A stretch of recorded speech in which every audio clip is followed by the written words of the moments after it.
Buenos días, buenas tardes, buenas noches. Dependiendo del lugar y hora en la cual estén eh, viendo nuestro video, somos 12 tribus, todos alumnos de nuestro maestro Yehoshua, todos dependientes, pero así vitales, a vitalidad del precioso Ruach, del precioso Espíritu Santo. Y como hijos de Jehová, como hijos del Altísimo, del Todopoderoso, nos rendimos a Él y anhelamos el cumplimiento de cada una de sus promesas y vivimos vigilantes a su palabra, tomando de ella, nutriéndonos de ella. Y por lo tanto, todos como hijos y como discípulos iguales delante de su presencia, estudiamos las escrituras desde las escrituras. Entonces, venimos estudiando el libro de Apocalipsis ya de un tiempo para acá, bastante tiempo, mediados del año 2023. Estamos concentrados básicamente en las dos bestias que aparecen en Apocalipsis a partir de Apocalipsis 13 o que se manifiestan, no es que aparezcan allí de sorpresa, ¿no? Que no tengan ningún tipo de actuar anterior, ¿no? Eso no, sino que se manifiestan de manera evidente, visible, palpable, innegable, ya en Apocalipsis 13. Estas dos bestias y el dragón. Estamos analizando ella.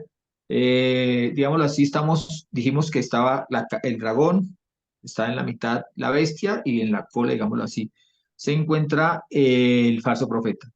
Y para nuestro estudio hemos emprendido a partir del falso profeta, entendiendo también que como es el ejecutor del poder que ha recibido la primera bestia que sale del mar, entonces, hay que ponerle atención, hay que prestarle bastante atención, porque la gente incluso pronuncia y pues revisa las cosas desde el punto de vista del anticristo. Entonces todo el mundo dice, ¿y quién es el anticristo? ¿Y cuándo va a aparecer el anticristo? ¿Y cómo sabremos que es el anticristo? Y estamos obrando como cuando a uno está descuidado y alguien le toca aquí el hombro y uno voltea a mirar y cuando volteas a mirar ya por el otro lado están haciendo otra cosa. Esto lo mismo está pasando acá. Digámoslo así que estamos tan concentrados en mirar hacia al anticristo que por falta de estudio, diría, tal vez, o por falta de ese estudio de escudriñar en las escrituras, hemos perdido la atención y hemos pasado a un nivel casi imperceptible al falso profeta. Y cuando el Señor dio la advertencia, dijo que se levantarán falsos cristos y falsos profetas. Los pone dentro del mismo nivel para tener cuidado de ambos, porque esa es la advertencia que nos hace el Señor sobre los postreros tiempos, básicamente sobre la existencia de estos falsos profetas y falsos cristos, advirtiendo que son señal de todo el proceso, de todos los dolores de parto, pero que en los últimos todos los dolores de parto ya para el nacimiento del bebé, previo al nacimiento del bebé, estos dos identificarán esos tiempos, serán importantes para esos tiempos. Entonces, vamos a seguir con Apocalipsis 13. Estas partes las hemos leído constantemente porque hemos ido desglosando parte por parte. Entonces, incluso en algunos casos, cuando citamos cosas de esta misma lectura, de este mismo bloque de lectura, damos por entendido que ya se conoce lo que se dijo sobre lo demás.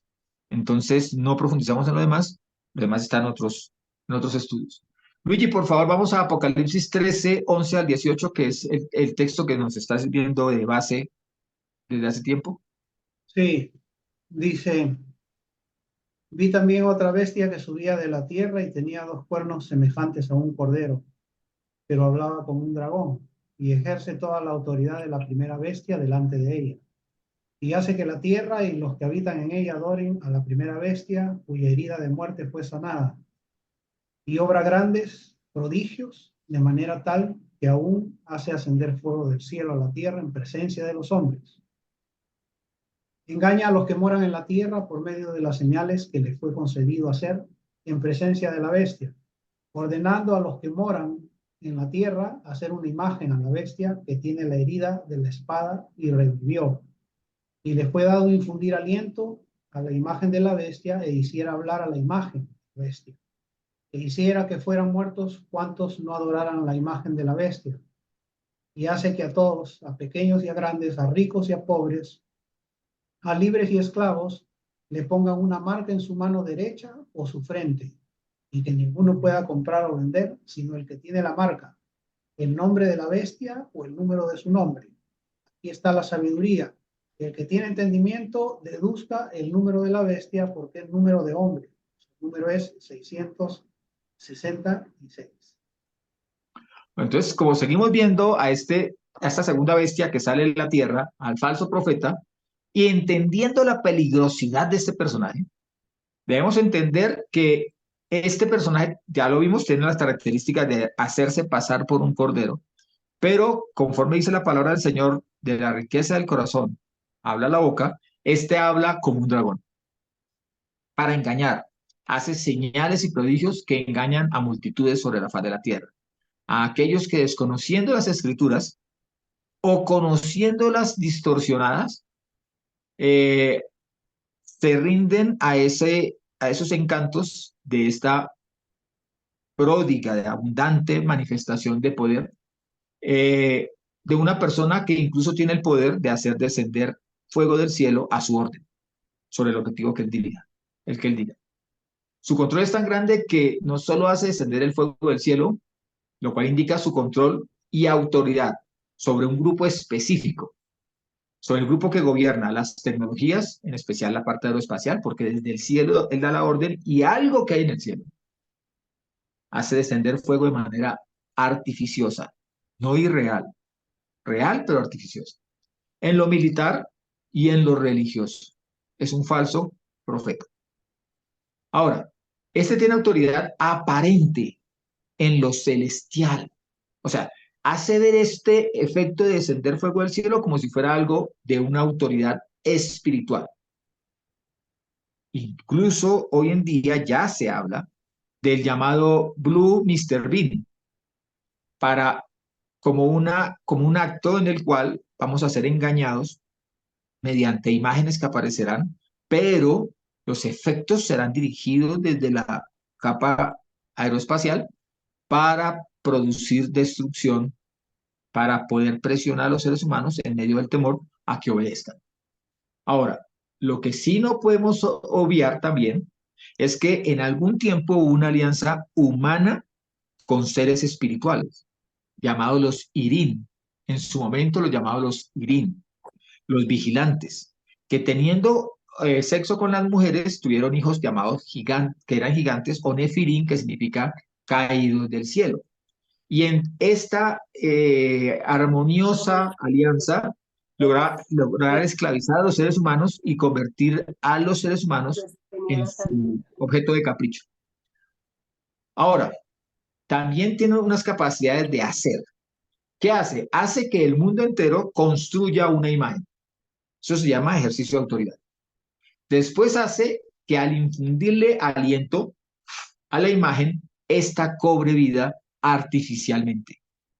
Pero además hace que crean que son los superpoderes y como resultado hace matar a quienes no adoren a la bestia y simultáneamente hace, mediante engaños y después mediante presión, que se pongan una marca.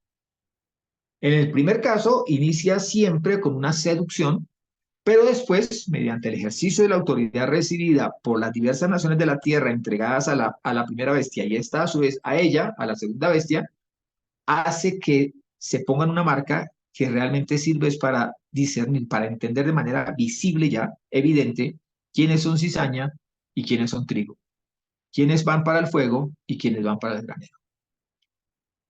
Pero también tiene un elemento, hace que la dinámica de mercado, la dinámica económica, esté condicionada por el capricho de este falso profeta.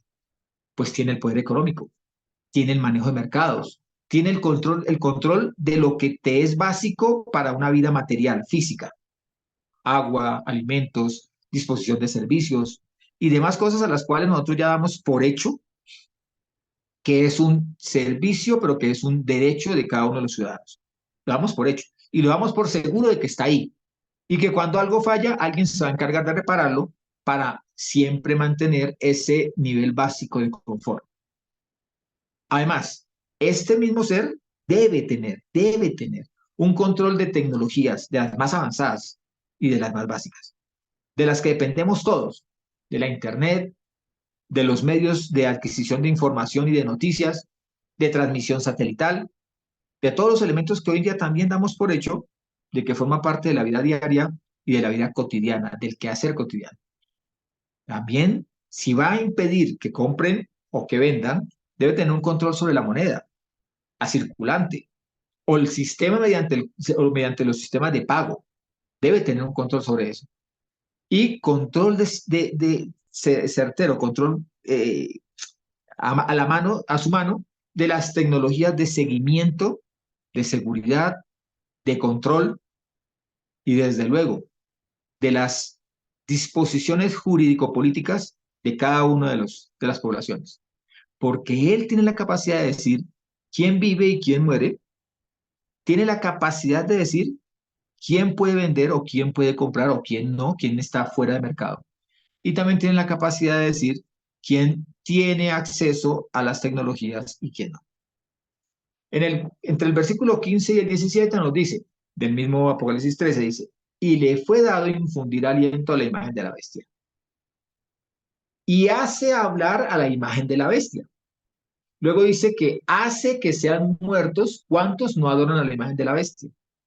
Hace que todos, pequeños y grandes, pobres y libres, libres y esclavos, les pongan una marca. Pero además, hace que ninguno pueda comprar o vender, sino el que tiene la marca de la bestia, la marca del nombre de la bestia o el número de su nombre. Debemos entender algo.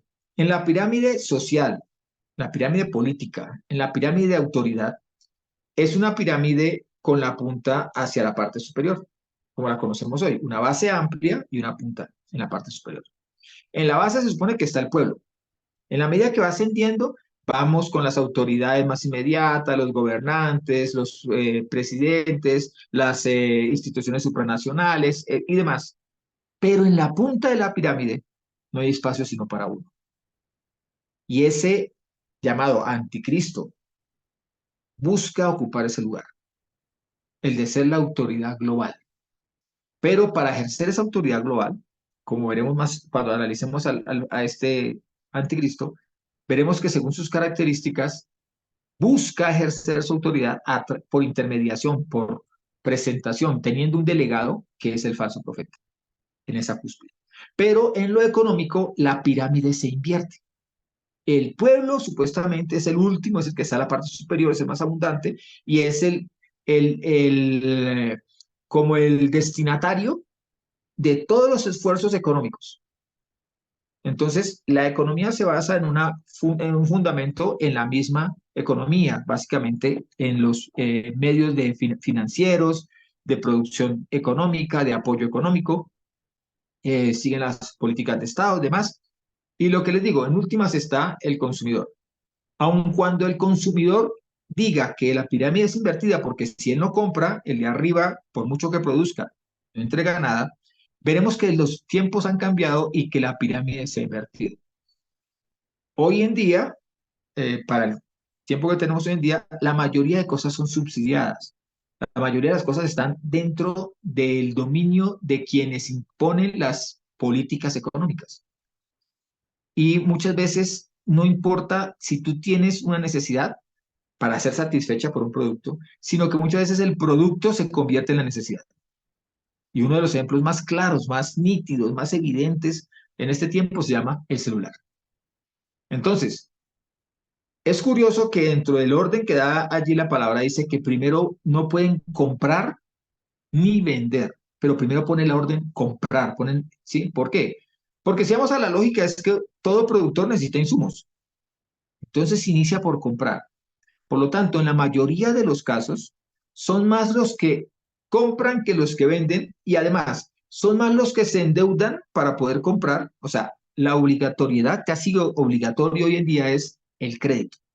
Pero además de eso, o la deuda o la obligación a cumplir con un acreedor. Hoy en día también todos los productos están sometidos a control. Entonces, nosotros hablamos muchas veces, por ejemplo, que nosotros el agua es vital. La mayoría de las comunidades habitamos en ciudades o en municipios o en pequeñas poblaciones, pero todas ellas sometidas a tener un acueducto, una planta de tratamiento de aguas, una red que lleva el agua a tu casa. E incluso en la mayoría se vende como que es el agua más limpia que se puede consumir libremente. Pero ¿qué pasa el día que cierran el grifo? No te llega agua. El día que no pagas el servicio, al poco tiempo ya te cortan el agua. Entonces, es un derecho que lo vemos como algo vital, que lo damos como por sentado que va a llegar a nuestra casa, pero nos olvidamos que tiene entidades y reglamentaciones que lo limitan y que lo controlan. La energía eléctrica. En algún tiempo la gente se alumbraba con unas veladoras que sacaban de la manteca de los mismos animales, pero ese tiempo ya está muy distante, ya ni siquiera la gente se acuerda cómo se hace una veladora, una vela, ¿sí? Pero la gente sabe que simplemente con mover un interruptor ya enciende la luz. Así de que la luz ya se nos convirtió también, o la energía eléctrica nos convirtió en una necesidad básica, que tiene entidades, que tiene legislaciones que lo controlan, que si no la pagas te la cortan, y que además la mayoría de elementos que tú tienes en tu casa dependen de ella. O sea, para su funcionamiento deben ser conectados a una red eléctrica. Pero también se nos olvida que tenemos legislaciones que nos controlan, que ahora todo está sometido a un control de producción para mantenimiento de los precios, que el manejo de los elementos macroeconómicos están en cabeza de unos pocos y que nosotros simplemente somos una sociedad consumista, que tenemos tantos medios financieros que endeudarnos ya se vuelve algo normal y que deudas que se prolongan por 50 años, consideramos que son fáciles porque se pagan en pequeños montos, pero se nos olvida que la palabra del Señor dice que el que debe se hace esclavo de la persona que le prestó. Y entonces han ido desarrollando una economía de esclavitud. La deuda se convirtió en el pan nuestro de cada día para la mayoría de comunidades de las grandes ciudades o de los países desarrollados o en vía de desarrollo. Entonces, el proceso que llevan con nosotros es un proceso previo endeudamiento. Y producir para vender es un margen menor que los que compran mediante deuda. Porque incluso cuando tú trabajas como empleado, lo que te entregan de salario ya lo debes. Ya es deuda por un arrendamiento, deuda por unos servicios, ya es deuda por la obligación de darle unos zapatos a tus hijos, ya son deuda. Martica, ¿nos lees, por favor, segunda de Pedro 1:16 al 21? Sí, porque no os hemos dado a conocer el poder y la venida de Yeshua el Mashiach, nuestro Señor, siguiendo fábulas artificiosas, sino como testigos oculares de su majestad. Porque cuando recibió de Dios Padre honor y gloria, le fue dirigida de la majestuosa gloria esta voz: Este es mi Hijo amado, en quien tengo complacencia. Y nosotros escuchamos esa voz dirigida desde el cielo, estando con él en el Monte Santo.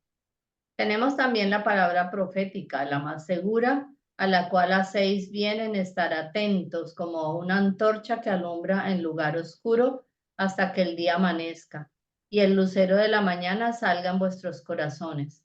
Entendiendo primero esto, que ninguna profecía de la Escritura surge por iniciativa propia, porque la profecía nunca fue traída por voluntad humana, sino que los hombres hablaron de parte de Dios siendo guiados por el Espíritu Santo.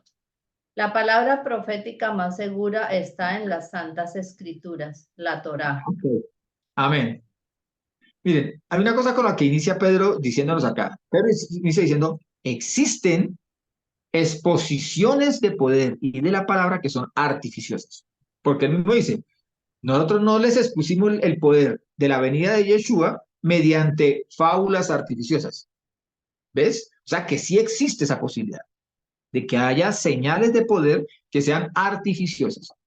Y luego él dice que la señal auténtica de la voz del Padre hablando del Hijo fue tan auténtica y venía dirigida desde el cielo. no como la voz y las imágenes que habrán de venir del cielo, que son de manera artificiosa. Pero vamos a dirigirnos a dónde voy. Nosotros muchas veces creemos que es que la palabra de profecía se encuentra en Apocalipsis y únicamente en Apocalipsis. Pero pero Pedro nos abre los ojos y nos dice, no, es que la palabra profética más segura es toda la palabra del Padre, es toda la palabra de Jehová. Ahora, pregunta, si la palabra profética más segura es la palabra que se encuentra en la Biblia, en las Santas Escrituras, podemos decir que el segunda de Pedro se refería a las antiguo y Nuevo Testamento, o sea, el Nuevo Testamento ya existía la primera y segunda de Pedro, por ejemplo, para este caso, o estas palabras fueron escritas referente principalmente al Antiguo Testamento, a la Torá, al Tanaj, ¿sí? Se considera que el libro de Pedro, segunda de Pedro, fue escrita entre el año 60 y el año 67 de nuestra era. La mayoría de los libros del Nuevo Testamento fueron escritos dentro de ese periodo o posteriores. Apocalipsis no estaba todavía contenida y no existía ni era vista porque no pertenecía al Tanaj. Era un escrito más de uno de los apóstoles, para lo que hoy en día conocemos como Nuevo Testamento. Entonces debemos entender básicamente no que el Nuevo Testamento no sea parte profética, no tengamos que tenerla en cuenta, no queramos desecharla, sino por el contrario, el Nuevo Testamento se fundamenta en el Antiguo Testamento, en la Torá. Entonces la Torá debe ser vista como palabra profética. Génesis, Éxodo, Levítico, Número, todo eso ellos no son narrativa, no son cuento, no son historias, son profecía, son sombras del que habría de venir y de lo que ha de venir. Eso es la Torá. La Torá completa es profecía. Lore, ¿nos regalas por favor Salmo 119, 160?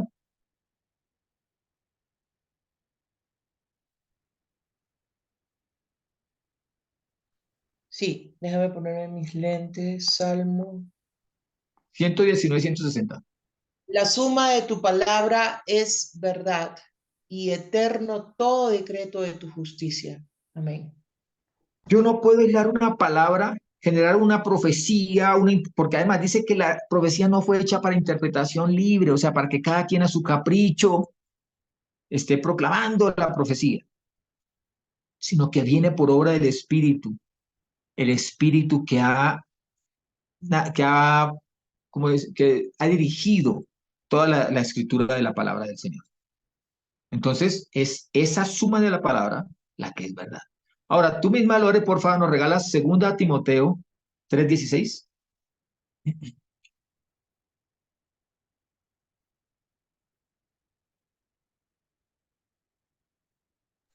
Ok. Toda escritura es inspirada por Dios y útil para enseñar, para reprender, para corregir, para instruir en justicia.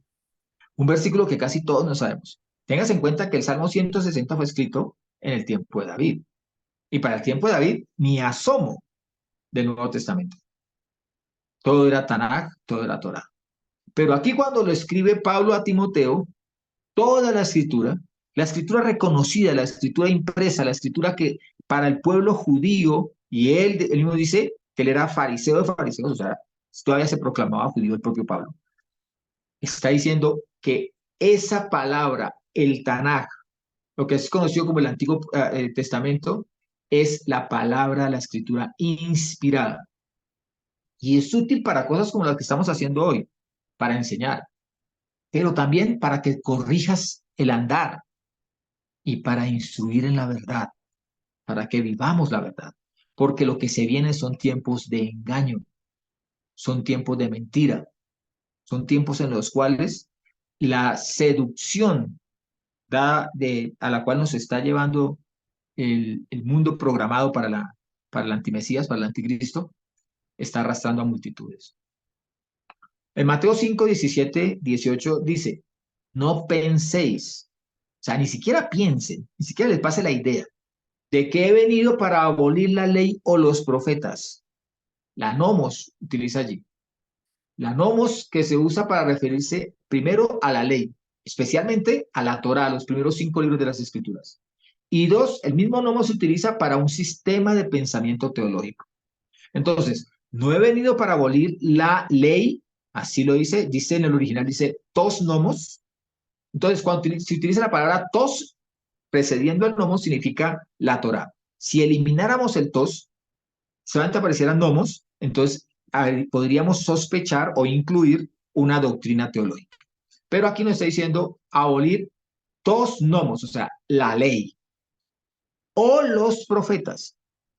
No he venido para abolir, sino para cumplir. ¿Cumplir a quiénes? Viene hablando de la Torá y los profetas. Porque de cierto os digo, hasta que pase el cielo y la tierra, porque pasarán, de ningún modo pasará una iota ni un trazo de letra de la ley, hasta que todo se haya cumplido. ¿Por qué no dice no pasará ni un trazo de la letra de la ley o los profetas? Porque es que cuando se cumple la profecía, ya deja de ser profecía, se vuelve narrativa histórica, digamos de esa manera, experiencia. Pero sí hace énfasis en la ley, porque la ley nos acompañará incluso ante la presencia del Padre, cuando habitemos con él. Ahora, Yeshua, de quien es nuestro maestro y nuestro modelo a seguir, él siempre expuso fue la Torá. Habéis oído que fue dicho, escrito está, le contesta a Hasatán. Y siempre, y les dice, ¿no habéis entendido? ¿Qué cosa? La Torá. Siempre hace énfasis en la Torá. Vivió la Torá a plenitud. Es la Torá viviente. En el principio era el verbo, o la palabra, o el dabar. Y está haciendo referencia a él, a Yeshua, quien acompañaba al Padre. Incluso si nosotros vamos a ver, le dio todo el valor a la Torá, por eso dice, es necesario que cumplamos, le dice a Juan el Bautista. Entonces, no podemos decir ahora que la Torá o es antigua o que hay que modernizarla, o por ejemplo, que ya ha sido reemplazada o que ya ha sido eliminada totalmente por los nuevos doctores de la palabra. Ahora, ¿menospreciamos por ello el Nuevo Testamento? Jamás. El Nuevo Testamento desarrolla al Antiguo Testamento. El Nuevo Testamento nos expresa, si podemos entender que Yeshua vivió y cumplió la Torá, es porque en el Nuevo Testamento se nos muestra la vida de Yeshua. Si podemos hablar de la inspiración permanente, de la permanencia del Ruach HaKadosh y el Espíritu Santo, es por el Nuevo Testamento. Y si podemos entender también que el Nuevo Testamento jamás contradice o desecha el Antiguo Testamento, es allí donde tenemos la Torá completa. La Torá que debemos vivir. Ahora veamos algunos aspectos que profetiza las mismas escrituras en general para los tiempos de estas tres bestias, el dragón, la primera bestia o anticristo y la segunda bestia o falso profeta.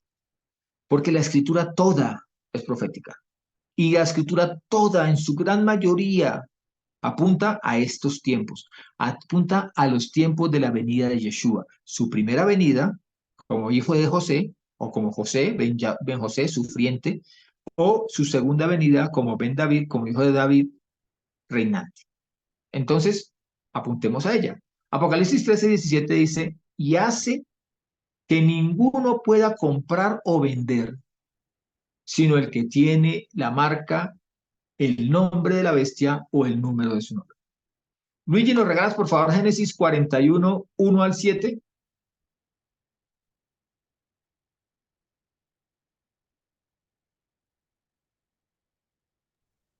Sí, dice, al final de 2 años exactos sucedió que Faraón soñaba y aquí estaba en pie junto al Nilo. Y del Nilo subían 7 vacas gordas y de hermoso aspecto, que apacentaban en el juncal. Tras ellas subían del Nilo otras 7 vacas de mal aspecto y en juntas de carne. Y se paraban junto a aquellas vacas a la orilla del Nilo, y las vacas de mal aspecto y en juntas de carne devoraban a las 7 vacas gordas y de hermoso aspecto. Y despertó Faraón y se volvió a dormir y soñó por segunda vez, y he aquí 7 espigas gordas y buenas crecían de un mismo tallo, Sin embargo, he ahí otras 7 espigas menudas y resecas, por el viento oriental brotaban después de ellas, y las 7 espigas menudas devoraban a las 7 espigas llenas y gordas. Y Faraón despertó. Había sido un sueño. El sueño de Faraón sucede 2 años después de que José ha interpretado el sueño del panadero y del copero del rey. Y tal y como José lo había interpretado, así se había cumplido. Ahora Faraón, 2 años después de lo que acabo de decir, tiene este sueño, el que ya muchos conocemos. Vacas gordas, trigo gordo, vacas flacas, trigo flaco. Y en ambos casos, las flacas se comen a las gordas y ni por esas dejan de tener su estado caquético, o sea, de un hambre y de una desnutrición extrema, por más que se han consumido a las 7 anteriores que eran gordas. Ahora, debemos tener en cuenta ya, al mirar el tiempo actual, la señora Christine Madeleine Odette Lagarde, no sé si han oído hablar de Christine Lagarde, quien fuera directora del Fondo Monetario Internacional, FMI, desde el 5 de julio de 2011 hasta el 16 de julio de 2019 y hoy presidenta del Banco Europeo, sí, el Banco Europeo, declaró en sus últimos 3 años que nunca ha habido tanta riqueza en la tierra como en el último año, decía ella. Y así continuará por algún tiempo. Siempre dijo eso. Ahora, un señor que hoy en día cada día es más conocido, el señor Yuval Noah Harari, que es el secretario del Foro de Davos, el cual en el último tiempo se ha escuchado mucho de ello porque es el que traza las directivas, incluso de orden político, a las naciones, desde el referente económico y desde el apoyo o no apoyo económico del cual ellos rigen. El señor Yuval dijo, hemos vencido a la pobreza y la miseria. Cuando esto leímos en alguna ocasión, dijimos, este señor de qué está hablando. Este señor está hablando básicamente de lo que le quieren vender al mundo entero por riqueza y por prosperidad. Eso es. Entonces, según los estándares de ellos, lo que el mundo vive no es una miseria. Es simplemente que no, ese estado es para aquellos que no han querido acoger el sistema real que gobierna el mundo. Se ha creado una falsa bonanza, una falsa prosperidad. Al poner al alcance de las mayorías los elementos que simulen confort, que distraigan de la realidad, que nos alejen de la realidad y de que sucede en nuestro entorno. Lo básico nos llega mediante mensajeros o mediante deliveries, domicilios. Si queremos algo, podemos ir al mall, podemos ir al centro comercial, a la tienda, al market, a la plaza, y allí tenemos todo. Y ni siquiera tenemos en cuenta cómo se producen eso que estamos comprando. ¿Quién ha dado el sudor? ¿Quién ha puesto en riesgo un capital? ¿O quién está poniendo allí su sangre, su vida en producirlo? Porque no somos consumo, nos interesa es consumir. Incluso lo que más miramos, algunos, es el precio, otros la marca. Se vive de la marca en muchos casos. Que se tenga el caballito es diferente a que se tenga el caimancito. Entonces, se busca tener ese realce, esa distinción que da la marca. También eso se mira. Pero se le enseña al mundo a que para que poder llegar a mayor cantidad de personas, se debe mantener unos precios que sean asequibles y entonces empieza la competencia por unos estándares de calidad que se los marcan a todos, pero buscar cómo hacer para que esos precios sean cada vez más bajos y poder llegar a mayor cantidad de mercado. Eso es lo que han alimentado mediante la economía que hoy nos maneja. Tengamos en cuenta que cuando empiezan a aparecer todos esos subsidios a los productores de diferente nivel, nada es gratis. El Estado no produce ni una moneda. De algún lado tienen que sostener su burocracia y además, su aparato burocrático, y además dar esos subsidios que tanto le prometen a la gente. Todo sale de nuestros impuestos, de nuestras tasas, de nuestras multas y sanciones, las cuales se nos aplican a diario. ¿Para quiénes? Para los que producimos. Porque el vago que no produce realmente es recompensado porque esa es la política, el sistema de mediante el cual quieren manejar a todo el mundo, ese que no produce es un parásito del sistema y por lo tanto solamente sobrevive mientras esté apegado, succionando del sistema. Entonces el sistema lo controla absolutamente todo en la vida de esta persona. Pero un día quienes nos gobiernan lo tendrán todo y a nosotros se nos seduce para que no tengamos nada, pero seamos felices. Pero es que el interés básico de todas estas entidades no es ni siquiera el enriquecimiento económico. No es tampoco ser reconocidos como famosos o sobresalientes. No. Los entes espirituales que los gobiernan a estos, y incluidas las tres bestias, tienen por interés la adoración de los pueblos. Y la adoración proviene de un corazón agradecido, bien sea por la provisión o la certeza de provisión de alguien, o porque ese alguien lo presiona y solamente si lo adora primero, recibirá la dádiva. Y eso es lo que manejan estos. A las naciones dicen, ¿ustedes quieren préstamos? ¿Quieren créditos para desarrollarse? Perfecto, tendrán que aplicar tales y tales y tales modificaciones a su política. Incluso muchas de las modificaciones ya se dieron, pero no son de conocimiento público. Pero allí están influyendo y determinando la economía del mundo. Porque nadie, ninguno podrá comprar ni vender sino el que tenga la marca de la bestia. Y primero es una marca mentalizada, una marca que te marca, que determina tu pensamiento y después sea una marca evidente y visible, según lo podemos entender del mismo griego en el cual se habla la palabra en Apocalipsis. Ahora, las condiciones, ellos son esos que manejan la economía, hoy en día son los que determinan cuánto dura el periodo de las vacas gordas y cuándo aparece el periodo de las vacas flacas, porque tienen un control económico que le ha sido dado de tiempo atrás. Esto no es algo que apareció hoy, no es algo que apareció el año pasado. Esto es un proceso en el cual han venido trabajando a las naciones de la tierra. Recordemos que cuando iniciamos a estudiar Apocalipsis dijimos, el caballo blanco que sale primero, montado un jinete que tiene arco pero que no tiene flecha, y el cual venía venciendo y se le da autoridad para que siga venciendo. Estamos hablando de que es el torcer la Torá. La palabra Torá significa arco y flecha para dar en el blanco, pero este solamente trae arco. Eso lo analizamos en un estudio anterior. Entonces, de lo que se trata todo esto es que todo se origina en el hecho de que el mundo entero, incluso aquellos que nos hacemos llamar creyentes, cristianos, que nos hacemos creer, que creemos hijos del Altísimo, nosotros poco leemos la palabra. Estamos tan atasafagados, tan llenos de obligaciones, de correr para acá y para allá, para cubrir con obligaciones económicas en su gran mayoría. Fíjense que la economía sigue siendo la base, el fundamento del resto de las actividades. Entonces hay muchos que incluso, no, es que no tuve tiempo de leer ni siquiera un versículo de la palabra, porque estuve aquí en una cosa, en la otra, en reuniones sociales, en el trabajo, atendiendo a tal personaje.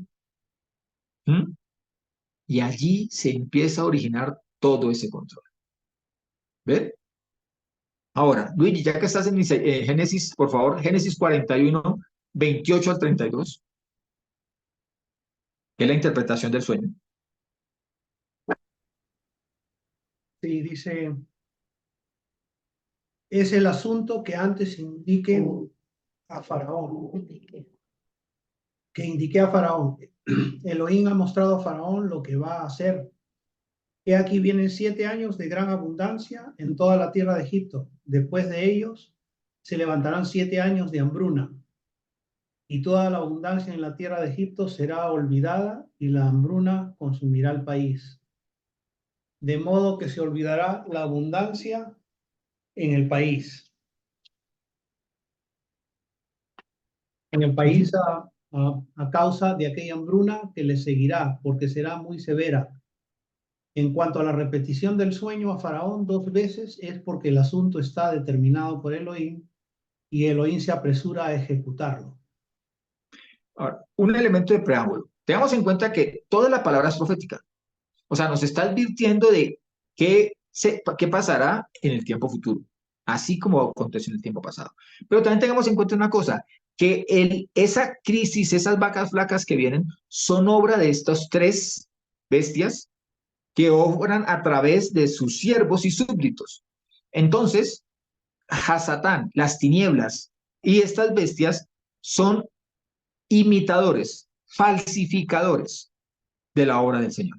Entonces, si bien es cierto, este primer capítulo de vacas flacas y vacas gordas correspondió a 7 años de sequía que el Señor envió porque el Señor estaba determinado a hacerlo.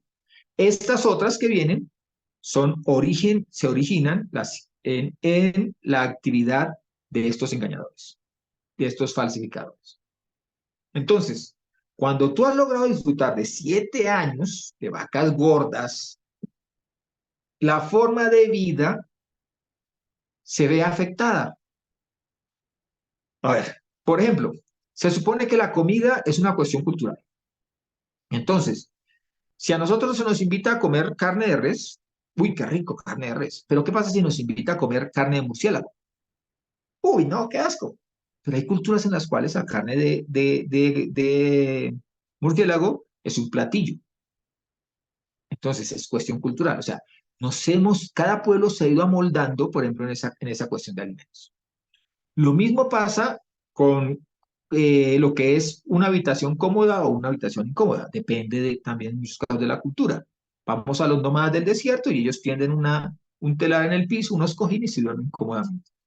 Pero si nosotros hiciéramos eso en la ciudad, la compararíamos con la comodidad de la cama y seguramente nos trasladaríamos a la cama.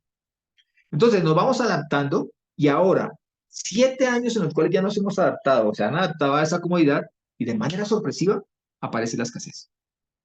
En este caso van a culparla al cambio climático y a que la gente fue desobediente a todas las advertencias que apuntaban a proteger el clima, el medio ambiente.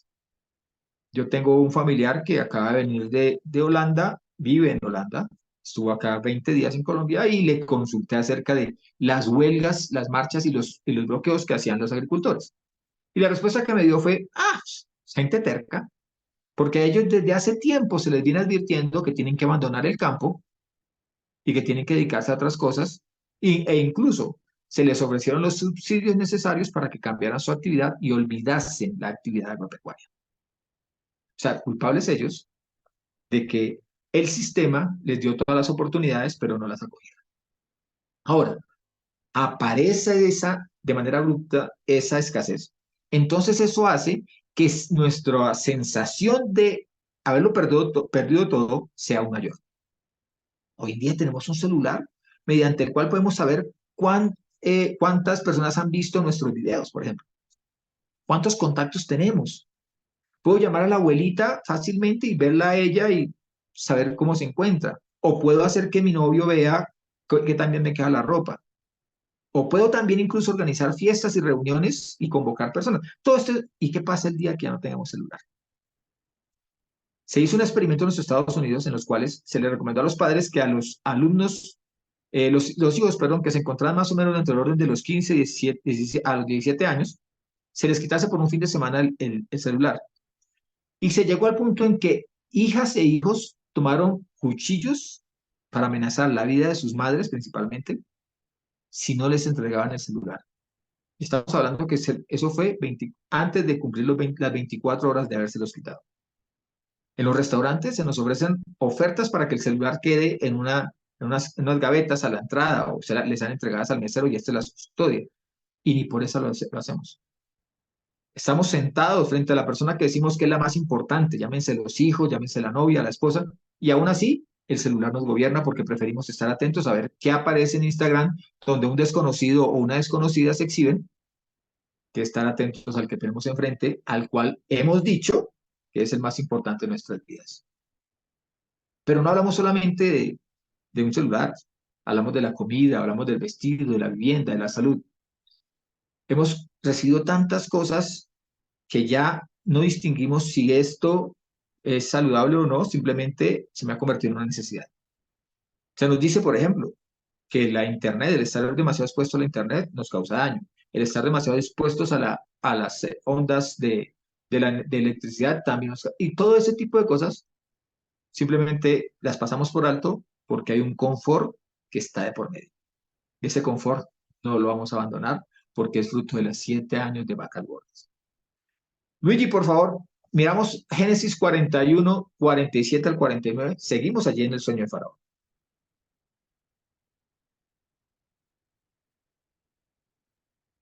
Sí. Y en los 7 años de abundancia, la tierra produjo montones y reunió todo el alimento que hubo de los 7 años en la tierra de Egipto. Luego puso el alimento en las ciudades y depositó en ellas producción del campo circundante a cada ciudad. José también almacenó grano como la arena del mar, mucho en extremo, hasta que dejó de contarlo, pues era sin número. Toda esa producción, todo lo que, la abundancia de esos 7 años, ¿a dónde fue a parar? Dice que fue a parar en las ciudades. Entonces tengamos en cuenta el elemento trascendental, fundamental, que constituyen las ciudades en el plan de este tiempo. Fue fundamental en el plan de aquel tiempo de José y de Faraón, de 7 años de abundancia y 7 años de escasez. Y va a ser fundamental para el periodo de quién puede comprar o quién puede vender. Ya lo veremos. Como seguimos en Génesis 41, vamos con Génesis 41, 53 al 57. Por favor, Luigi, veamos que estamos desarrollando el mismo orden que aparece en las escrituras en Génesis 41. No nos hemos saltado, no le hemos cambiado el orden. Seguimos, Luigi, por favor. Sí. Dice, y se acabaron los 7 años de abundancia que hubo en la tierra de Egipto, y comenzaron los 7 años de hambruna, como José había dicho. Y hubo hambruna en todos los países, pero en toda la tierra de Egipto había pan. Y cuando tuvo hambre toda la tierra de Egipto, el pueblo clamó a Faraón por pan. Y dijo Faraón a todo Egipto, id a José y haced lo que él os diga. Y la hambruna estaba por toda la extensión del país. Entonces José abrió todo lo que había en ellos y vendió a los egipcios, pues la hambruna arreciaba en la tierra de Egipto. También de toda la tierra llegaban a Egipto para comprar grano a José, porque la hambruna arreciaba en toda la tierra. Miren que en el periodo de las 7 vacas gordas no tuvo Faraón que comprar, sino que lo que producía la tierra de Faraón fue tan abundante que podía guardarla. Pero cuando llegó la época de escasez, los otros tuvieron que ir a venderse para poder, o sea, perdón, y Faraón se dedicó a vender mientras los demás se dedicaban a comprar, pero terminaron fue vendiéndose a sí mismos por el medio del hambre. Ahora, aquí es un hambre de pan, pero vuelvo y les digo, insisto con lo mismo, el hambre de pan significa hambre, significa una necesidad básica y vital. Y hay muchas necesidades básicas que hoy en día se consideran vitales, no porque correspondan a la naturaleza humana, sino porque han sido creadas, entregadas al ser humano y se han convertido en una necesidad. Génesis 47. Entre el 41 y el 47 se desarrollan todos los eventos de José con sus hermanos, la llegada de Benjamín, la manifestación de José, que él era el hermano que ellos habían intentado matar. Todo ese tipo de cosas se desarrollan entre el 42 hasta el 46, pero en el 47 retoman la historia de las vacas flacas y las vacas gordas, de la hambruna. Génesis 47, 15 al 16, vamos a desarrollar ya dentro de los eventos que acontecieron en estos 14 años, básicamente dentro de las 7 vacas flacas. Vamos bien.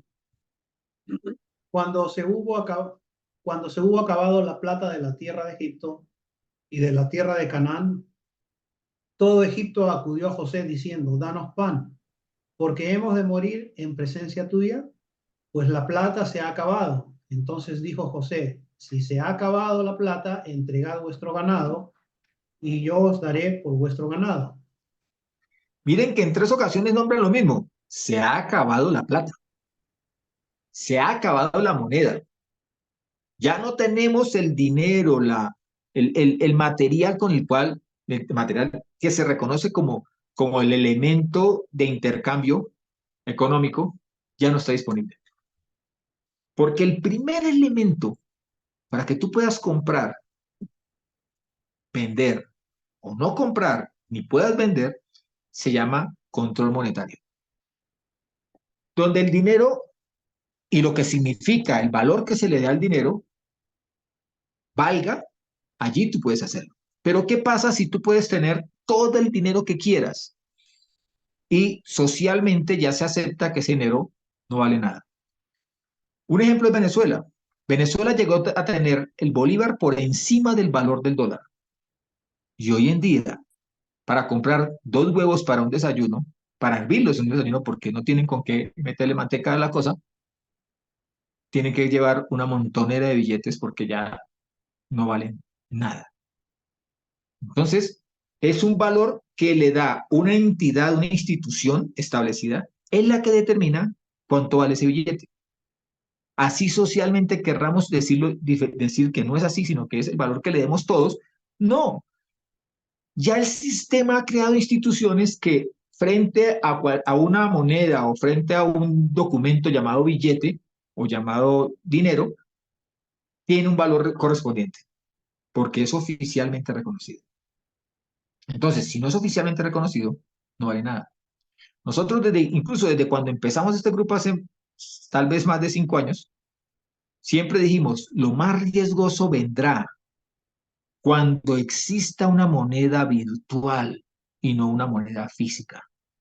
Cuando te puedan controlar centavo a centavo a través de un sistema virtual de economía. Cuando el que tenga el control de la Internet va a tener el control de tu cartera. Allí va a ser el problema. Y ya ese sistema viene. Ya se está anunciando para Europa la moneda virtual, la criptomoneda. La gente creyó y sigue creyendo que la gran solución para sacar a los bancos de la mitad es la moneda virtual. Pero déjeme decirle que la idea no es sacar a los bancos de la mitad. La idea no es poner al sistema financiero en jaque. La idea es controlarte, porque tú no vas a tener los billetes para ir y comprar la cantidad de chicles que quieras o comer en el restaurante que quieras, porque todo va a ser fruto del control y se te va a vender como un elemento de seguridad. Pero es que te roban y se te llevan tu dinero. Te matan por el dinero que llevas en el bolsillo. Te llevan en un carro y te secuestran hasta que saques el dinero que tienes en tu cajero. Eso es lo que, o sea, el origen de la inseguridad es el dinero, el valor de la moneda. Entonces creemos una moneda que no esté a libre disposición. Entonces el asaltante podrá llegar a ponerte un arma, pero resulta que no se lleva nada, porque la moneda está ligada a ti. Y tú y la moneda están ligadas a un control de una entidad. Entonces, las tecnologías, la Internet, el acceso a la información, todo ya viene controlado. Y con ese control viene la moneda. Cada centavo se sabe para dónde va. Incluso, como ellos son los que controlan la moneda, te pueden decir en qué puedes gastar y en qué no puedes gastar. Cuánto recibes o cuánto se te niega a recibir. Y ya no depende de cuánto produzcas. No, puedes comprar de acuerdo al libre capricho de ellos. No de acuerdo a tu producción, no de acuerdo a tu esfuerzo. Entonces vamos viendo que ese control no está nada lejos. Ese control de la moneda, estamos a las puertas, ya está anunciado, ya se está implementando en China. Y cuando China hace algo, tenemos que ver que se ha convertido en el modelo a seguir por el resto de naciones. Y 3 veces nos dicen, la plata se ha acabado. Entonces dice el mismo José, si la plata se ha acabado, ahora tráiganos lo que tengan, lo que tienen, lo que ustedes consideran suyo. Tráiganlo. Génesis 47, 17, por favor, 47, 17 al 20, por favor, Luigi.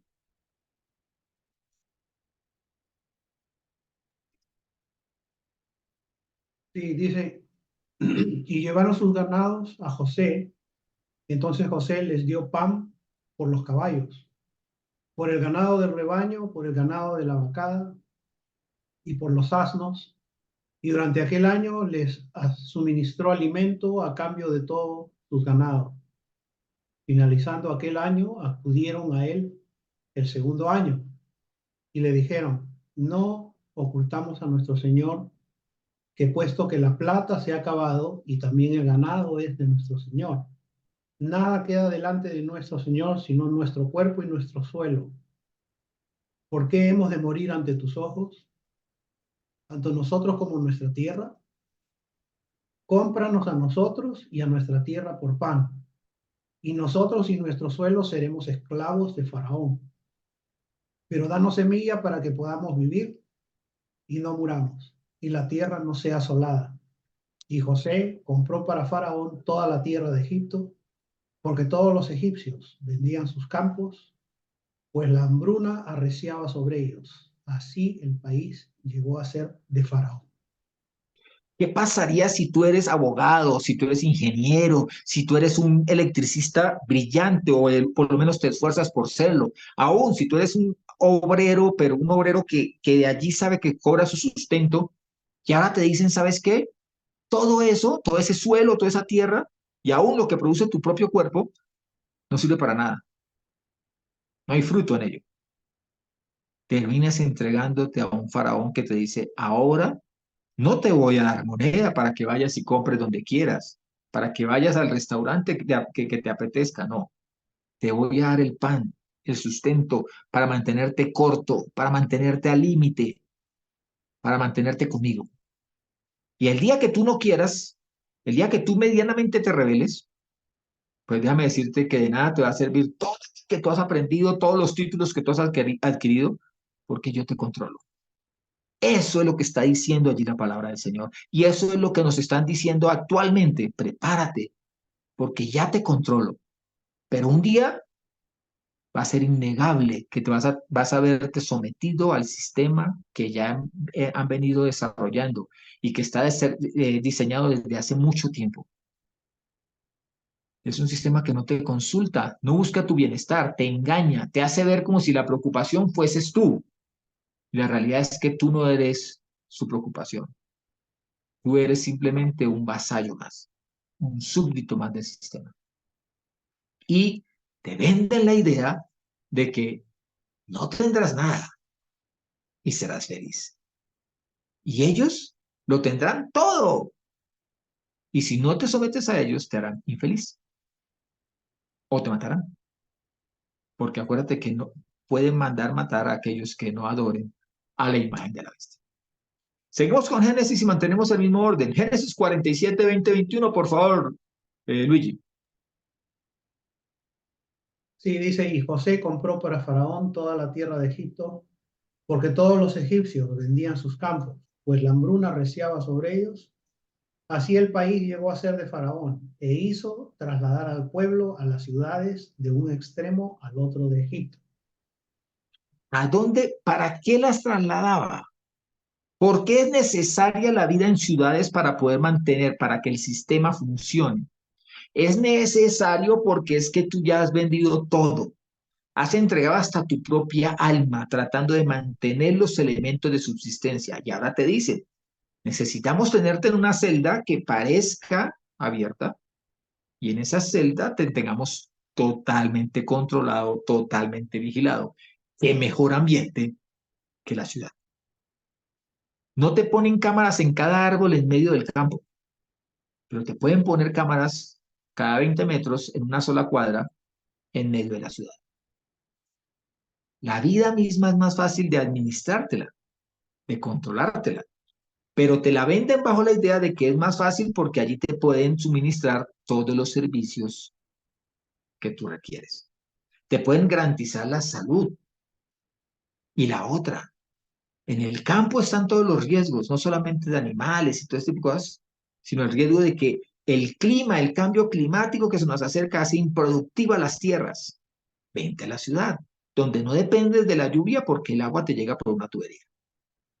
Siempre te van a vender, te van a publicitar como que la ciudad es el paraíso en medio del concreto. Pero al fin y al cabo, paraíso.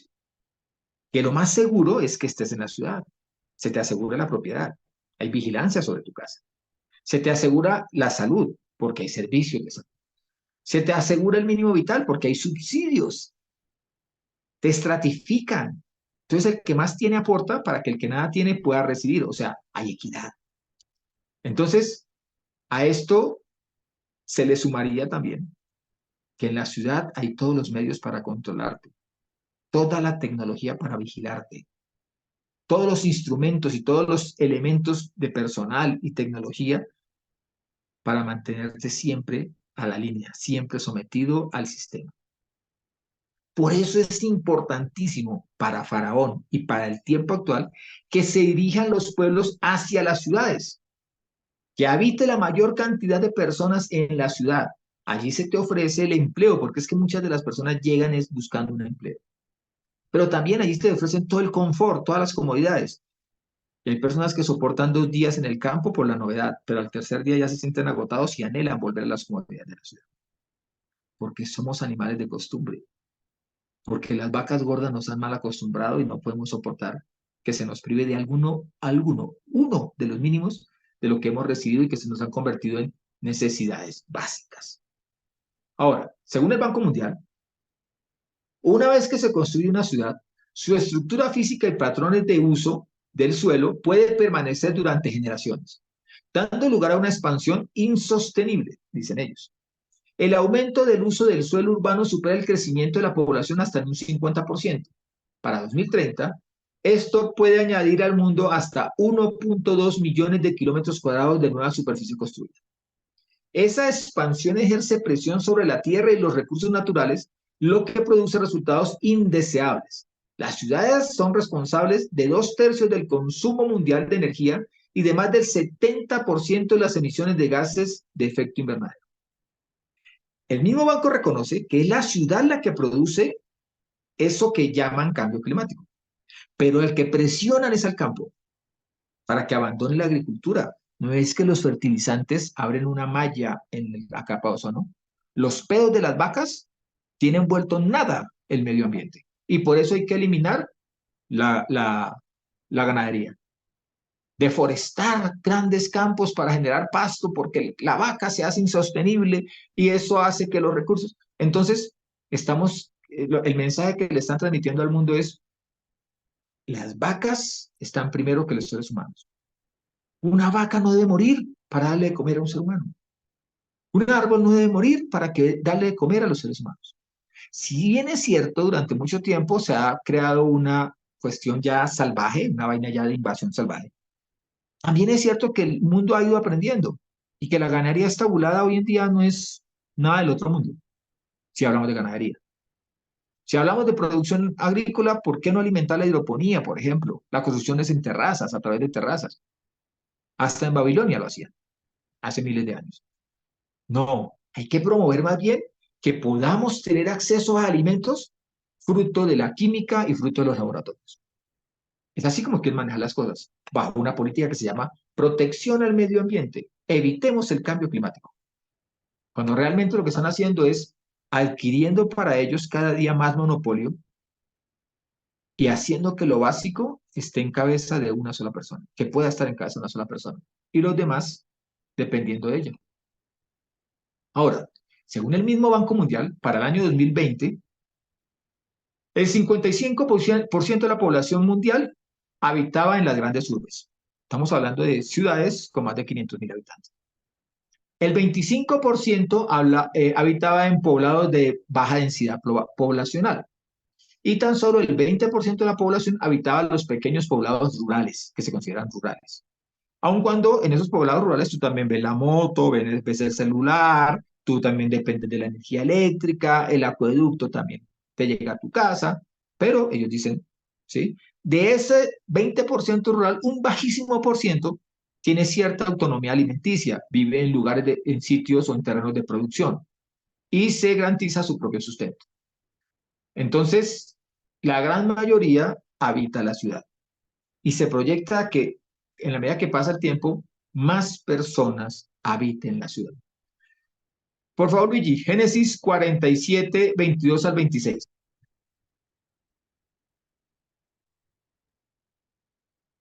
Sí, dice, solamente dejó de comprar la tierra de los sacerdotes, porque había un estatuto de Faraón para los sacerdotes, y ellos comían la ración que Faraón les daba. Por eso no tuvieron que vender sus campos. José dijo al pueblo, he aquí, hoy os he comprado a vosotros con vuestra tierra para Faraón. Ahí tenéis semilla para sembrar la tierra. Cuando llegue la cosecha, daréis la quinta parte a Faraón y las 4 partes serán vuestras para sembrar el campo, para alimento vuestro, para los que están en vuestras casas y para alimento de vuestros pequeños.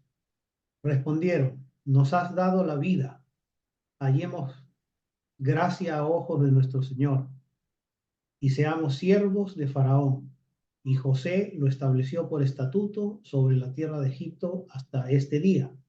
Faraón recibe la quinta parte, solo la tierra de los sacerdotes no llegó a ser de Faraón. El pueblo al que le dice, nos has dado la vida, seremos gracias a ti, Señor, y seremos tus siervos, le está hablando a Faraón, no José. Pero tenga en cuenta esto, ¿por qué a los sacerdotes no les priva de la tierra? No los somete al mismo tratamiento que el resto del pueblo.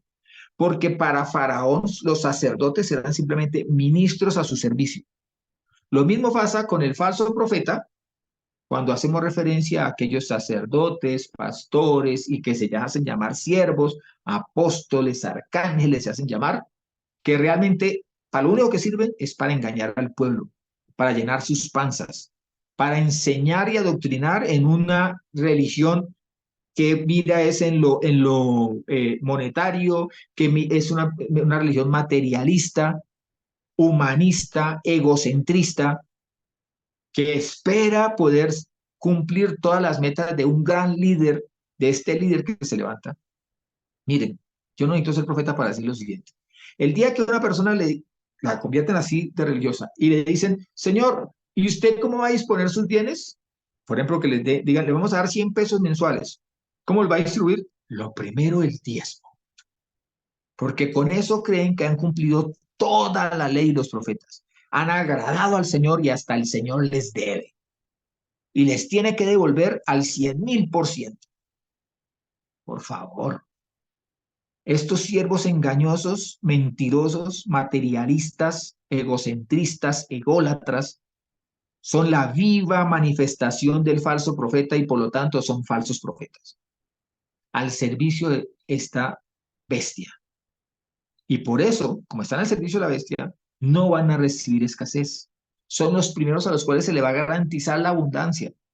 Y ya vienen acomodados a un sistema, ya vienen acomodados a un nivel de vida que los lleva a decir, no, pues así conozcamos la verdad, aquí nos mantenemos, es que aquí está nuestro sustento y nuestra comodidad. Entonces, hay que mirar cómo debe ser vista la palabra del Señor, con sumo cuidado a quién seguimos. Ahora, el control ya está. Las herramientas para el control están a la mano. ¿A la mano de quién? De las grandes élites, no de todos. Entonces, Génesis 47, 25 al 26, por favor, Luigi. Sí. Respondieron, nos has dado la vida, hallemos gracias a ojos de nuestro Señor y seamos siervos de Faraón. Y José estableció por estatuto sobre la tierra de Egipto hasta este día. Faraón recibe la quinta parte, solo la tierra de los sacerdotes no llegó a ser de Faraón. O sea que a las demás se les impuso la medida. Pero ¿a quiénes son los demás? Los que habitaban la ciudad. ¿Quiénes son los que proclamaban, nos has dado vida? Los que habitaban la ciudad. Recordemos que habían sido llevados a la ciudad. ¿Por qué? Porque allí es donde se puede ejercer mejor los medios de control. Pero no solamente los medios de control mediante tecnología, es también los medios de control mediante la formación. Un niño pasa más tiempo en un colegio siendo instruido por terceros bajo las directrices dadas por un sistema que en su propia casa. El padre puede decir, no, mire, tardamos 1 hora en ir al colegio, 1 hora en venir, son 10 horas, más 8 horas de estudio, son 10 horas, quedan 14. ¿Cuánto tiempo duerme el niño? 8 horas. ¿Cuánto tiempo comparte contigo ese niño? Menos de 1 hora realmente a calidad.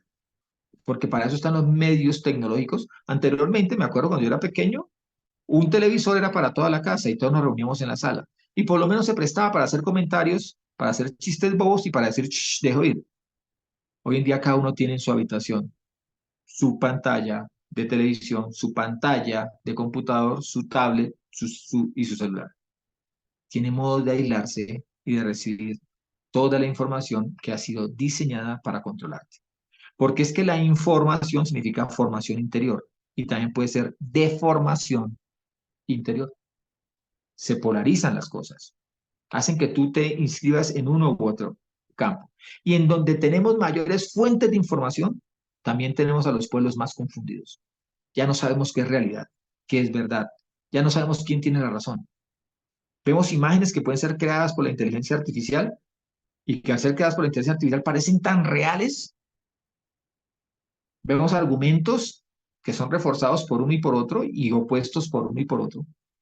Y ya no sabemos ni siquiera si la Tierra es plana o redonda. Se crean tantas mentalidades, tantas doctrinas, tanta promoción de cosas. Se te quiere facilitar tanto la vida que te enseñan hasta cómo ser un superhumano desde tu casa. Y la gente ya no sabe qué creer, la gente ya no sabe qué es verdad, la gente experimenta una cosa, experimenta otra, experimenta la otra. Porque en medio de su confusión llega el momento en el cual aceptan que una opción es el servicio a las tinieblas, que no está mal. Entonces, no podemos olvidarnos que las cosas en este tiempo no están hechas para formarte en la verdad, sino para deformarte y concentrarte en el entretenimiento. Martica, ¿nos regalas por favor Isaías 14, 21, 22? Preparad la matanza de sus hijos por la maldad de sus padres. No sea que se levanten y posean la tierra y llenen de ciudades la faz del mundo. Porque me levantaré contra ellos, dice Yahweh Sebaot, y extirparé de Babilonia la posteridad y el apellido, al retoño y a la descendencia, dice Yahweh. O sea, existe un grupo que el Señor dice, hay que destruirlos y hay que intervenir porque se pueden tomar toda la tierra. Pero ese mismo grupo se identifica con un elemento y es que hacen que el centro o que la tierra entera sea llena de ciudades. Que habitar las ciudades sea visto como la única salida, la única posibilidad. Ahora, con esto que estoy diciendo, de que las ciudades son sitios de control y todo ese tipo de cosas, no quiero crear pánico. La idea tampoco es generar temor. Si la persona se guía por el temor, está alimentando a esos espíritus que tienen el control y que quieren generar y que quieren gobernar a los seres humanos en este tiempo. Lo encontramos en el libro de Enoch, lo analizaremos cuando veamos ya a la primera bestia, al anticristo, de que estos espíritus se alimentaban del temor de los seres humanos. Tampoco es la idea de generar pánico, de que entonces ahora tomes decisiones a la ligera y tengo que hacer y tengo que salir y tengo que... No, porque es que nosotros estamos hechos para que nuestro primer paso sea consultar al Padre Celestial, consultarlo en oración, buscar su voluntad. Tampoco es para que andemos en afanes. ¿Qué ha dicho el mismo Pablo? No, por nada estéis afanosos. Debemos es mantenernos, por el contrario, en la palabra, mantener la emuná, mantener la fe, el respaldo, la confianza en el Señor. Ahora, de mi parte, esto es también una invitación a que busquemos ser autosostenibles, a crear comunidades donde no se dependa del sistema que nos ha sido impuesto o que ha venido transitando y ha venido gobernando desde hace tiempo. Y que mediante el hecho de que nosotros continuemos con la misma conducta que continúan los demás, lo único que tendremos es perpetuar ese sistema. Entonces, la idea es que sin importar si es un grupo grande o pequeño, busquemos ser autosostenibles. Ahora, que se puede conseguir independencia, autonomía alimenticia en la ciudad, pues yo lo veo muy difícil. Pero si lo puede sostener, bueno, se le respeta a quien lo haga. Pero lo que sí debemos tener en cuenta es que una vez la moneda sea de un control absoluto, evidente dentro del sistema, vivir en la ciudad será entrar en total dependencia del sistema. Por eso les digo, es mi invitación. Espero que al menos lo analicen. Es la posibilidad de habitar o tener a disposición las posibilidades de habitar en sitios rurales, en producción agropecuaria y campesina. A que así sea en un OSB, hoy que tenemos acceso a tanta información, bajemos información que nos ayude a saber desde cómo se siembra un arroz hasta, o un maíz, o una hortaliza, o una planta aromática, hasta cómo se puede procesar y convertir esto en diversos productos, ¿sí?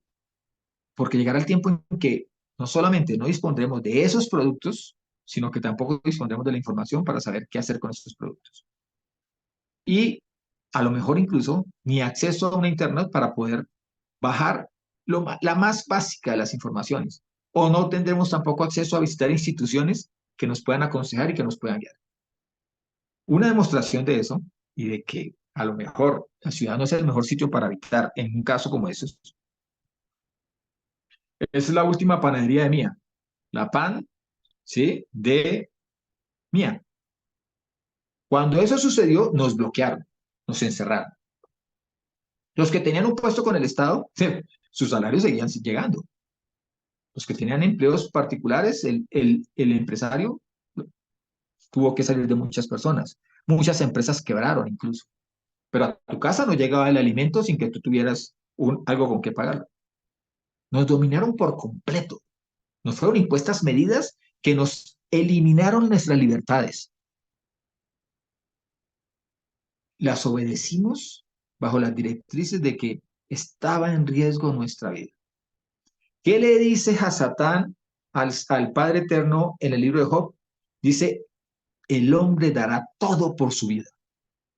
Así es de que el dragón ya había dado la instrucción y lo único que se hizo en ese tiempo de la COP, fue poner en marcha lo que ya el líder había dicho. El Banco Mundial dijo, las ciudades también se encuentran en la primera línea de lucha contra las epidemias. La COVID-19 constituyó un desafío enorme para los núcleos urbanos y para sus habitantes, ya fueran ricos o pobres. Su impacto y las medidas adoptadas para controlar la propagación del virus tuvieron efectos desproporcionados en las personas pobres, marginadas y vulnerables, y reveló fallas en la estructura económica de las ciudades y en la preparación para una crisis de este tipo, en especial debido al estado de sus sistemas de salud pública y de prestación de servicios. Para mayo de 2024, el acuerdo de manejo de protocolo de pandemias será ratificado por las naciones miembros de la OMS. Ya fue distribuido, ya fue aceptado, pero ahora debe ser ratificado. Las naciones harán esta reunión como un elemento, como hemos dicho, de simple protocolo, porque ya todas saben que deben someterse a ratificarlo. Y a partir de ese mayo, por ejemplo, el control de la fuerza pública, de las fuerzas militares y de la parte jurídico ejecutiva, digamos de esa manera, o sea, las leyes y la administración de las leyes, debe ser entregado en manos de la OMS en caso de que se declare otra nueva pandemia. Entonces, por eso se habla tanto de que es muy probable que exista un nuevo cierre para mayo de este año. Pero básicamente estamos ante la eventualidad, la realidad de que se habrá de firmar la ratificación. Pero todas estas medidas son hechas principalmente o confiados en que la mayoría de gente se somete porque habita en ciudades o en pequeñas poblaciones. Pero lo básico es porque saben que la autosostenibilidad está ausente en el 99% de la población. Estamos advertidos. Nosotros no podemos tropezar, no podemos caer. Estamos advertidos del tiempo que viene y del tiempo que vivimos. Por favor, Lore, nos regala 2 de Pedro 1, 3, 15.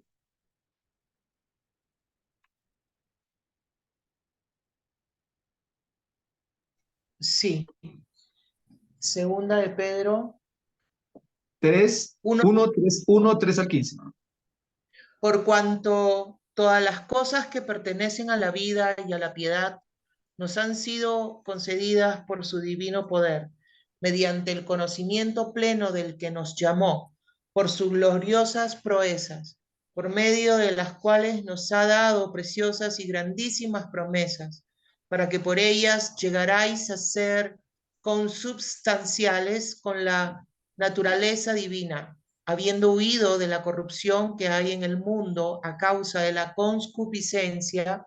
Así también vosotros poned toda diligencia en añadir a vuestra fe virtud, a la virtud conocimiento, al conocimiento dominio propio, al dominio propio paciencia, a la paciencia piedad, a la piedad afecto fraternal y al afecto fraternal el amor. Porque si estas cualidades están en vosotros y abundan, no os dejarán estar ociosos ni estériles en el conocimiento pleno de Yeshua, el Mesías, nuestro Señor.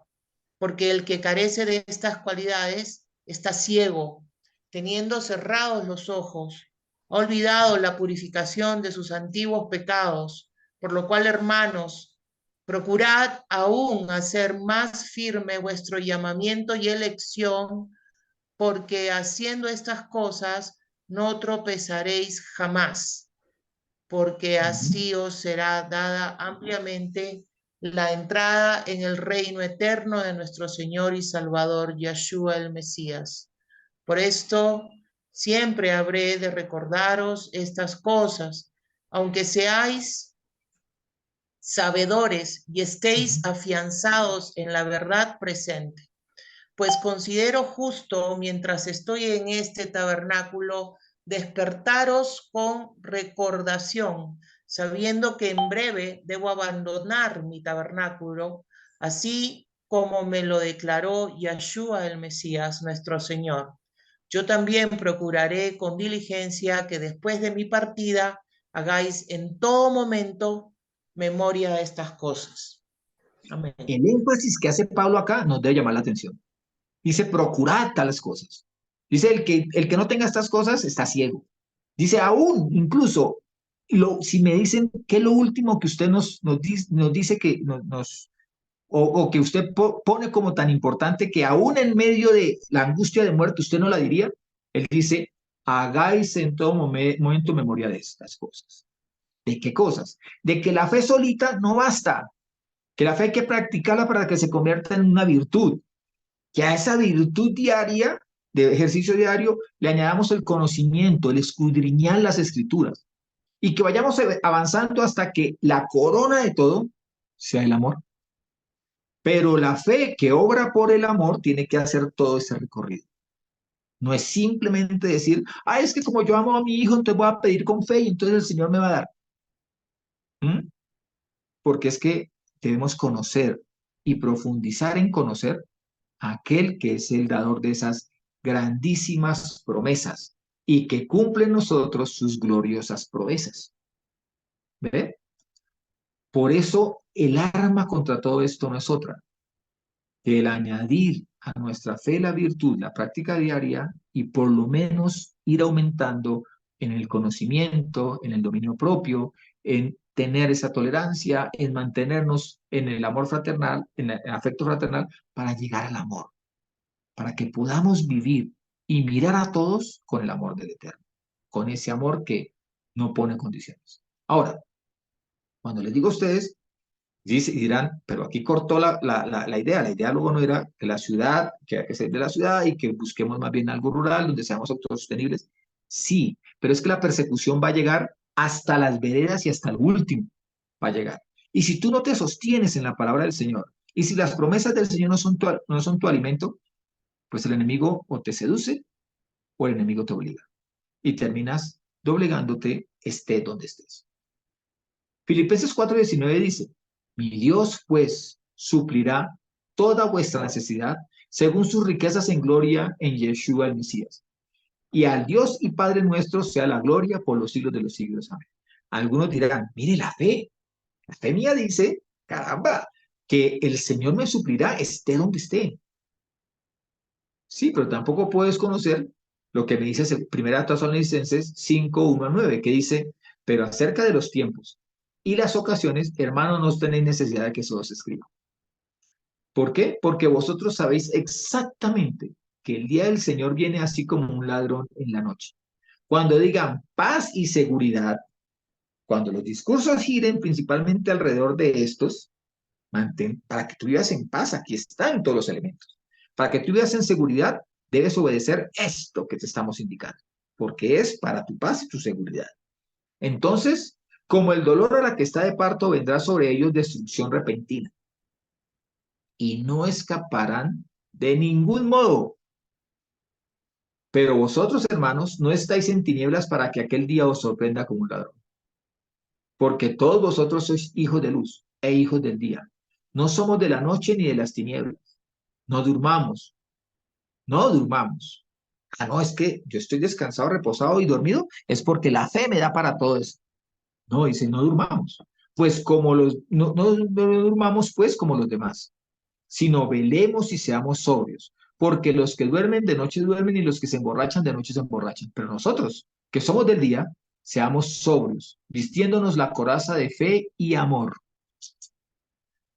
Y como yelmo la esperanza de salvación.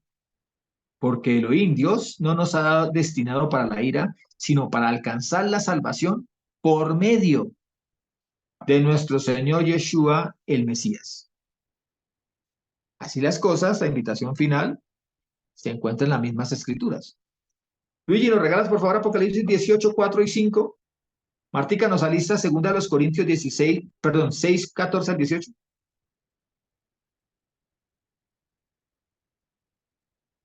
Sí, dice, y oí otra voz procedente del cielo que decía, salid de ella, pueblo mío, para que no seáis partícipes de sus pecados, ni recibáis parte de sus plagas, porque sus pecados han sido apilados hasta el cielo, y Dios se ha acordado de sus maldades. Y otra vez desde el cielo una voz que decía, salid de allí.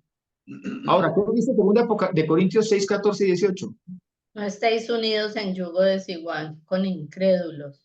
Pues qué compañerismo hay entre la justicia y la iniquidad, y qué comunión hay de la luz con las tinieblas, y qué concordia del Mesías con Belial, o qué parte del creyente con el incrédulo, y qué acuerdo entre el santuario de Dios y el de los ídolos, porque nosotros somos santuario del Dios viviente, como dijo Dios. Habitaré entre ellos y entre ellos andaré, y seré su Elohim y ellos serán mi pueblo. Y por tanto, salid de en medio de ellos y separaos, dice el Señor. No toquéis lo inmundo y yo os recibiré. Y os seré por padre y vosotros me seréis por hijos e hijas, dice el Señor Todopoderoso. Está diciendo que a lo mejor estamos metidos, inmersos entre el compañerismo equivocado. Ah, es fácil de saberlo con quién me estoy acompañando. Adora al Dios de la Biblia. Sigue a Yeshua que murió por nosotros en un madero. Cree en la autenticidad y la autoridad de las escrituras. Procura de corazón honesto obedecer a la santa palabra. Conoce al Dios que dice al que dice servir. De eso se trata. Si a todas estas es no, entonces déjame decirte, salid de en medio de ellos y separaos, dice el Señor. Y este sí me gustaría que incluso lo pusieran, si es necesario, en un retablo o alguna cosa. Salmo 119, 126, y va para todos. Dice, tiempo es de actuar, oh Jehová, porque han invalidado tu ley. Tiempo es de actuar. La fe que no se lleva a la actuación no se convierte en virtud. Y no es manifestación del conocimiento del rey al que servimos. La decisión es propia, es individual. Hay quienes pensarán que se demora 300 años en venir el Señor y que todas estas señales que estamos viviendo, que estamos viendo, no encajan en las escrituras. Nosotros hemos podido ver en todo el estudio que llevamos de Apocalipsis de más de 3 años y solamente vamos en Apocalipsis 13, que las señales se han cumplido al pie de la letra. Que lo único que tú necesitas para entenderlas es escudriñarlas. Están al alcance de todos. No está hecha para seres superiores, iluminados, revelados. Está hecho para todos. Incluso para lo vil y lo menospreciado, para que se cumpla aquello de que pueda avergonzar el Señor a los sabios. No está, desafortunadamente diría yo, no está manifiesto en esas grandes congregaciones, en esos grandes movimientos. Pero gracias al Señor está nuestra mano en la intimidad con Él. Busquémoslo en la intimidad. Pero también no nos quedemos en esa fe como, oh Señor, te conozco, te quiero servir, guíame. Y cuando llega la guianza del Señor, entonces no cumplimos con Salmo 119, 126 de actuar en este tiempo. Y no es tiempo simplemente de invocarle, como le diría el Señor a Moisés cuando le dijo, ¿por qué clamas a mí? Sino que le da la orden, dile al pueblo que marche. Esa es la orden para este tiempo, marchar. Shalom, bendiciones.